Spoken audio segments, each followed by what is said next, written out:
Innal hamdalillah asyhadu an la ilaha illallah wahdahu la syarikalah wa asyhadu anna Muhammadan abduhu wa rasuluhu alladzi la nabiyya wa la rasula ba'dah sallallahu wasallam alaihi wa ala alihi wa sahbihi wa man tabi'ahum bi ihsan amma ba'd. Surat Al-Baqarah ayat 106. A'udzu billahi minasy syaithanir rajim. A'udzu billahi minasy syaithanir rajim. Ma nansakh min ayatin aw nusiha bi khairim minha aw mithliha min ayatin aw nusiha bi khairin minha aw mithliha alam ta'lam Innallaha ala kulli syai'in qadir. Alam ta'lam annallaha ala kulli syai'in qadir. Alam ta'lam annallaha lahu mulkus samawati wal ardh. Alam ta'lam annallaha lahu mulkus samawati wal ardh wa ma lakum min dunillahi min waliyyin wala nasir.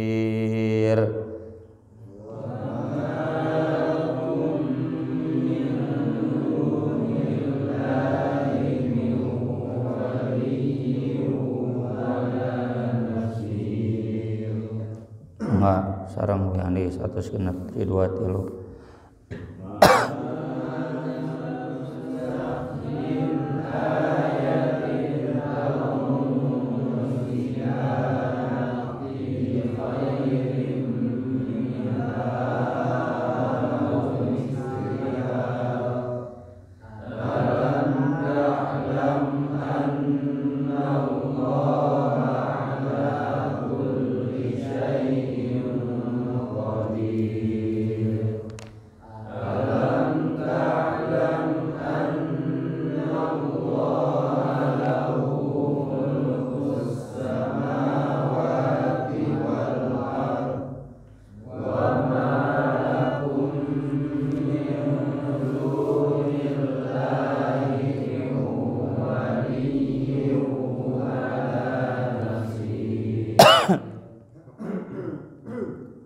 Manangsakh, apapun yang kami gugurkan, yang kami hapus, min ayatin dari satu ayat, au nusiha atau kami menjadikannya lupa, dilupakan, membuat dia melupakannya.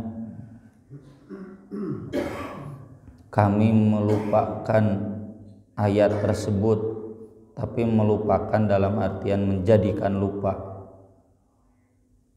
Nakti, kami pasti akan mendatangkan bi khairin, yang lebih baik, minha dari ayat tersebut, au mithliha atau yang sebanding dengannya.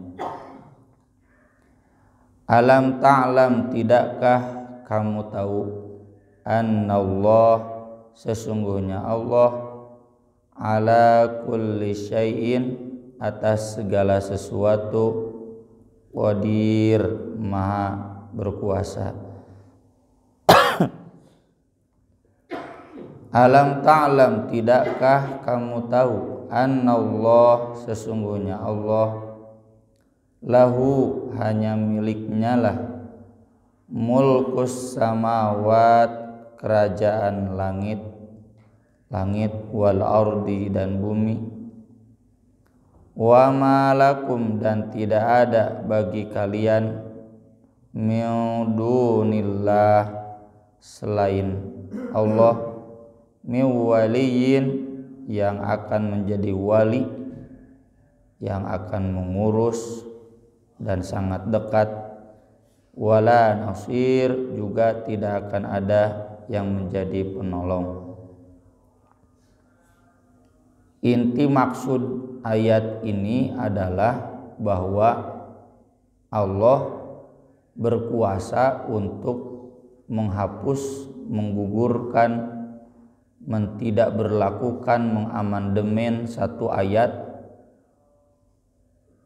atau menjadikannya ayat tersebut dilupakan oleh Nabi SAW. Karena Allah maha berkuasa, Allah miliknya lah seluruh kerajaan langit dan bumi, dan Allah satu-satunya sumber pertolongan, sumber perlindungan. Jadi bahasa kasarnya bagaimana Allah saja, ya. Kalau bahasa bobotonya kumaha aing we gitu. Allah berkuasa, jadi ya bagaimana Allah saja. Kalau Allah mencabut, jangan ada yang protes. Kalau ada yang protes, kenapa ini ayat ini kemarin ada, sekarang tidak ada? Jawabannya, ya Allah maha kuasa, Allah maha berkuasa. Jadi kalau kata orang Sunda, meureun Gusti Allah teh ngajawab kumaha aing, Allah maha berkuasa. Ayat ini menunjukkan bahwa nasakh itu ada. Arti asal nasakh itu menyalin. Naskhoh itu salinan. Jadi bahasa Indonesia jadi naskah. Naskah itu dari naskhoh. Naskhoh itu salinan. Maksudnya begini. Jadi kalau ada satu tulisan lalu saya salin, artinya itu kan memindahkan tulisan ini sudah tidak berlaku lagi, diganti dengan yang baru. Itu naskhoh, ya. Ibaratnya punya sepeda lama ganti dengan yang baru, ya, itu. Jadi dari istilah itu kemudian digunakan istilah mengubah, menghapus, menggugurkan, atau bahasa kitanya mengamandemen. Amandemen ayat. Makna ayat ini ada dua. Satu, dalam konteks Bani Israel, Yahudi, ini penegasan bahwa Allah berkuasa menghapus ayat-ayat yang ada dalam Torah dan Injil. Jadi kalau orang Yahudi protes, kenapa itu Al-Quran katanya musaddiqal lima baina yadaihi minat Taurati wal Injil. Kenyataannya bukan menguatkan, tapi banyak menghapus ayat-ayat syariat-syariat yang ada dalam syariat Yahudi dan Kristen. Nah, jawabannya kayak tadi, Allah maha berkuasa, kumaha Allah. Dan setiap kali Allah menggugurkan ayat yang ada dalam Torah dan Injil, Allah pasti akan menggantinya dengan yang lebih baik atau yang sebanding. Jadi maksudnya Al-Quran ini kalau tidak lebih baik maka sebanding dengan ayat-ayat yang dihapus. Banyak kan sudah kita bahas, belum ya, nanti dibahas di ayat terakhir Al-Baqarah.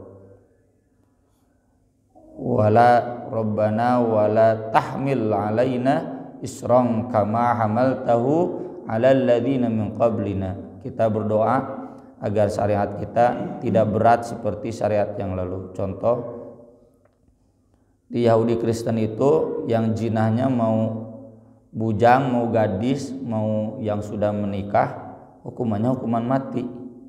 Kalau di kita yang bujang, yang gadis, yang belum pernah menikah, maka cukup dipukul 100 kali, diasingkan 1 tahun. Yang dihukum mati yang pernah menikah saja, pernah kawin, tuluy jinah, nah itu dihukum mati. Di syariat Yahudi Kristen, Jumatan itu sehari penuh, dari mulai pagi sampai maghrib. Tapi bukan Jumatan, kan digeser ku Yahudi jadi Sabtuan. Dan Sabtuan pun sudah mereka geser, ternyata mereka gagal juga. Tapi dalam syariat kita Jumatan itu cukup idza nudiya lis-shalah mi yaumil jumu'ah. Mun ngong adan we adan duhur, fas'au ila dzikrillah wa dzarul bai', haram bekerja. Nanti beres salat fa idza qudiyatis shalah fangtasiru, bekerja lagi. Kalau di syariat Yahudi nggak boleh, dari pagi sampai maghrib harus libur. Jadi kalau diamalkan oleh Israel, bandara tutup, pelabuhan tutup, ya, seluler tutup, kan karyawannya semua Sabtuan gitu. Itu diubah oleh kita. Saum itu kan buka maghrib dan tidak ada sahur. Mulainya bangun tidur, nggak ada sahur. Bangun tidur jam 12 dar harita saum.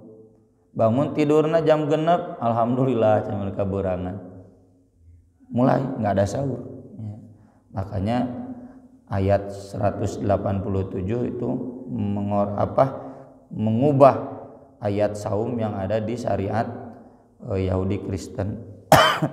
Gonimah dulu tidak halal gonimah itu. Jadi kalau beres perang ada harta rampasan di musuh itu dibakar, nggak boleh diambil pulang. Tapi sekarang boleh. Nah itu.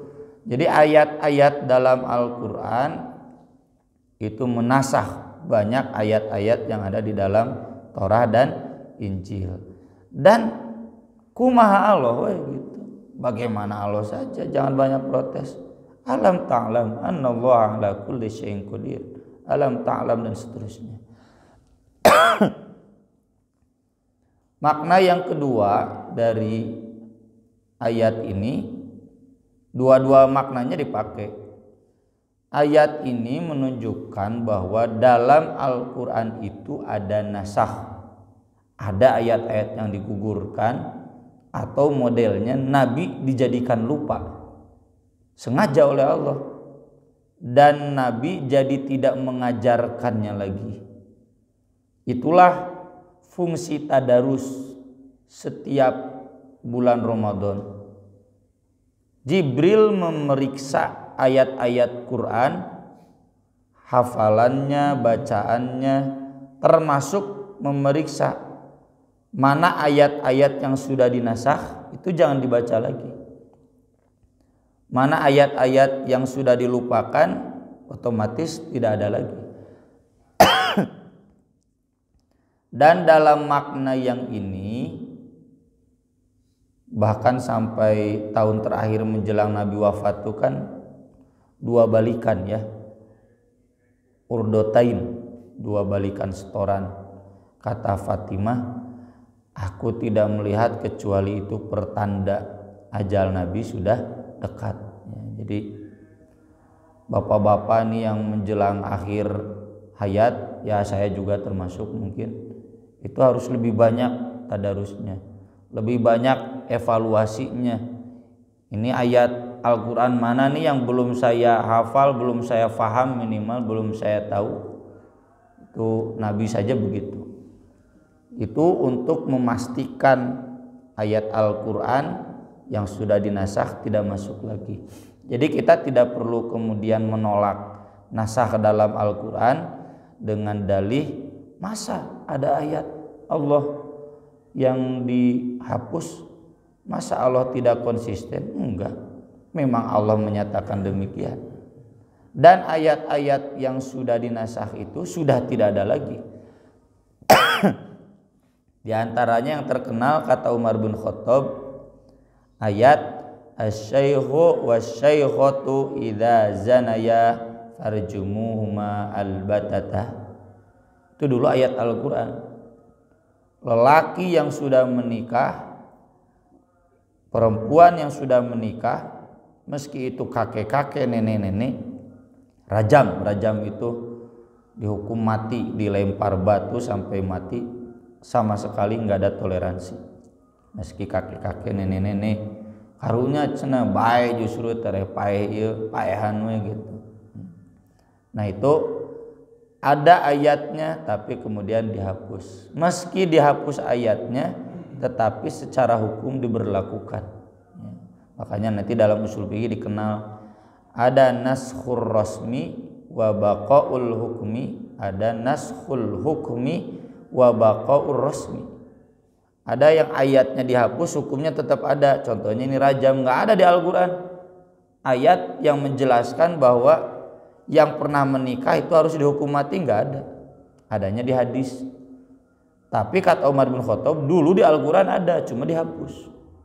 Yang kedua ada yang naskhul hukmi wa baqaur rasmi, hukumnya dihapus tapi tulisannya ada. Contohnya apa? Contohnya kewajiban sodakoh kepada Nabi sebelum konsultasi. Idza najaitumur rasul faqaddimu baina yaday najwakum sodakoh. Itu kata Ibnu Abbas berlakunya cuma setengah hari.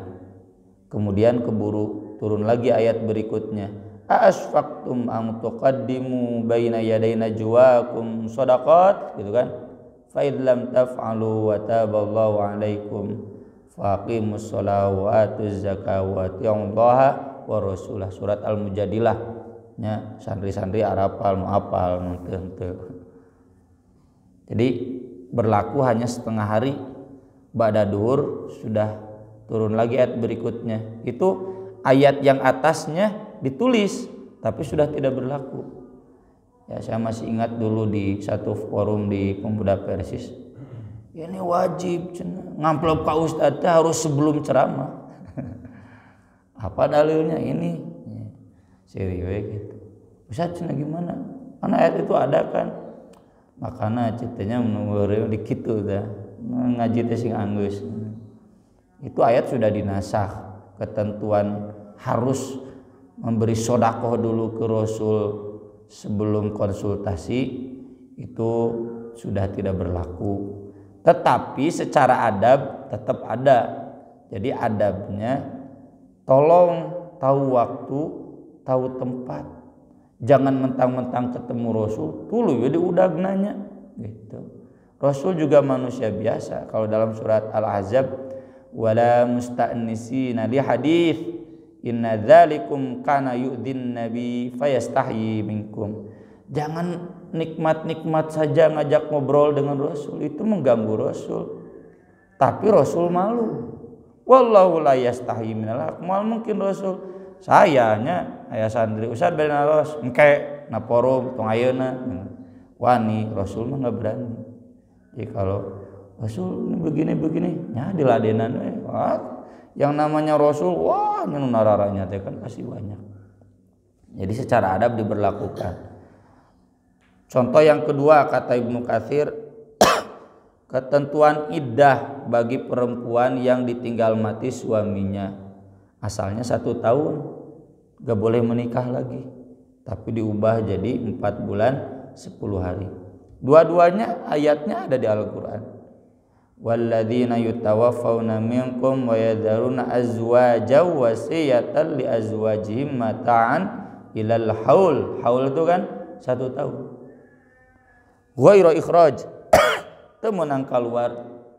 Fa in kharajna fala junaha alaikum fima fa'alna fi anfusihinna min ma'ruf.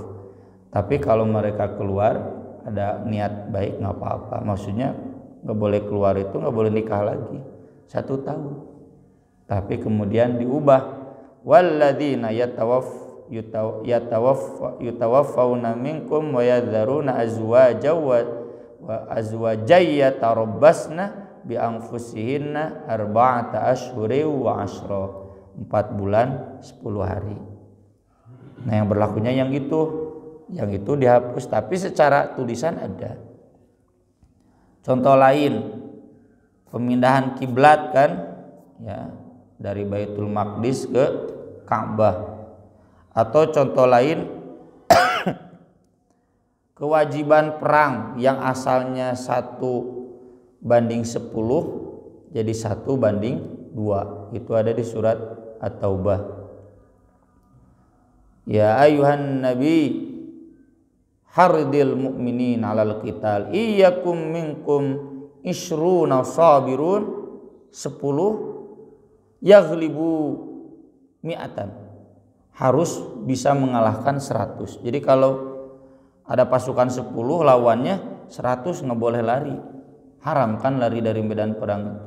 Idza laqitumul ladzina kafaru zahfan fala tuwalluhumul adbar. Surat Al-Anfal. Nggak boleh lari, haram. Wa iyyakum minkum mi'atun yaghlibu alfan. Kalau ada 100 lawan 1000 nggak boleh lari, haram. Lu melari, wah ini kita 100 itu 1000, nggak boleh lari, sapaehna gitu. Tapi kemudian kan turun ayat berikutnya, al-ana khaffafallahu ankum wa alima anna fikum dha'fa iyyakum minkum mi'atun sabiratun. Kalau ada 100 yaghlibu mi'atain, harus bisa mengalahkan 200. Jadi kalau ada 100 musuhnya 210 menang kabur, ya, kalau 100 lawan 200 nggak boleh lari. Wa iyyakum minkum alfu yaghlibu alfaini biidznillah wallahu ma'as sabirin. Nah, itu jadi ada ayat-ayat yang jelas dihapus atau dilupakan. Nah, ini dilupakan ini penafsiran dari ayat sanuqri'uka fala tangsa illa masya Allah. Kami akan membacakan Al-Quran kepada Anda tidak mungkin lupa kecuali yang Allah kehendaki. Jadi ada ayat yang memang Nabi jadi lupa dan tidak mengajarkannya lagi. Cuma Al-Quran yang ada sekarang ini Al-Quran yang sudah lewat dari proses nasakh dan proses nunsihat tadi. Imam Ibnu Katsir di sini mengkritik galak. Wa qala Abu Muslim Al-Asbahani Al-Mufassir. Ada mufassir terkenal namanya Abu Muslim Al-Asbahani. Lam yaqa' syai'un min dzalika fil Qur'an. Enggak mungkin ada nasakh dalam Al-Qur'an. Jadi ada, hari ini juga ada ulama-ulama yang mengatakan enggak ada nasakh dalam Al-Qur'an. Kata Imam Ibnu Katsir, wa qawlu dha'ifun mardudun mardzulun. Pendapat itu dhaif, mardud, tertolak, mardzul, rendah, murahan cenah gitu. Wa qad ta'assafa fil ajwibah. Dia sudah memaksakan diri dalam menguraikan jawaban-jawabannya amma waqa'a minan nas. Padahal jelas ada nasakh. Ya, mau tidak mau kan itu bukti tadi, ayat-ayat yang tadi disebutkan bukti bahwa ada ayat yang dinasakh. Atau pernyataan Umar yang hadisnya sahih, ini ayat Quran dulu. Atau yang menyusui itu kan asalnya haram menyusui itu 10 kali menyusui, kemudian diganti jadi 5 kali menyusui. Itu jelas ada ayatnya, hadisnya sahih. Jadi kalau Allah sendiri menyatakan demikian, Nabi pun menyatakan demikian, tidak perlu kita kemudian menolak keadaan nasakh di dalam Al-Quran. Masa Allah inkonsisten? Enggak. Alam ta'lam anallaha ala kulli syai'in qadir. Itu kuncinya, Allah Maha berkuasa, aku Maha Allah. Jangan banyak protes. Dan ayat ini juga mengajarkan bahwa kedudukan ayat-ayat dalam Al-Quran itu tidak setara. Ada yang lebih baik, ada yang baik, nggak ada yang jelek. ada yang baik, ada yang lebih baik. Soalnya nanti terkait dengan fadilah ayat-ayat tertentu, contoh fadilah Al-Fatihah ya, ayat kursi, 2 ayat terakhir Al-Baqarah. Itu ada ulama yang berpendapat enggak ada pembedaan fadilah ayat-ayat Quran, semuanya setara Al-Quran itu, jangan pilih-pilih cina gitu. Tapi faktanya Nabi SAW mengajarkan kan, memilih ayat-ayat yang subhana, ada 7 kan, mulai dari subhanalladzi asrobi bi'abdihi lailan terus sampai sabbihisma rabbikal a'la. Nabi sengaja milih itu sebelum tidur ya, 7 surat subhana dibaca. Nabi sengaja ruqyah pakai ayat kursi itu, sebelum tidur merutinkan baca ayat kursi, enggak semua Al-Baqarah. Itu menunjukkan bahwa ada ayat-ayat tertentu. Nabi mengistimewakan surat Al-Kahfi, ada hadisnya sahih. Nabi mengistimewakan surat Al-Mulk ya. Nah, cuma surat Yasin ini ada ikhtilaf ya. Kalau di mazhab kita hadis-hadisnya dhaif, kalau di mazhab Nahdiyin dhaif ge hadis gitu. Jadi mereka sangat menganjurkan baca surat Yasin. Dan ayat-ayat lainnya kayak kulhu, falak, binnas yang rutin Nabi baca hampir di setiap saat sampai sebelum tidur, itu menunjukkan bahwa memang ada ayat-ayat Quran itu yang lebih baik daripada yang lainnya. Ini terbukti dari firman Allah, na'ti bi khairim minha au mithliha. Jadi ada ayat itu yang lebih baik atau yang senilai. Jadi ada yang baik, ada yang lebih baik. Nah, ini ayat menjelaskan sekali lagi kedudukan nasakh dalam Al-Quran, baik terkait dengan ayat-ayat yang ada dalam Taurat dan Injil ataupun di dalam Al-Quran sendiri. Kita tidak perlu mempertentangkannya dengan masa di Al-Quran saling bertentangan, enggak. Ini yang sudah ada dalam Al-Quran itu enggak saling bertentangan, semuanya saling menguatkan. Dan ini menunjukkan bahwa alam ta'lam annallaha ala kulli syai'in qadir. Aqulu qawli hadza wa astaghfirullah li wa lakum subhanakallahumma bihamdik asyhadu an la ilaha illa anta astaghfiruka wa atubu ilaik. Wassalatu wassalamu ala rasulina al-karim. Wassalamu alaikum warahmatullahi wabarakatuh.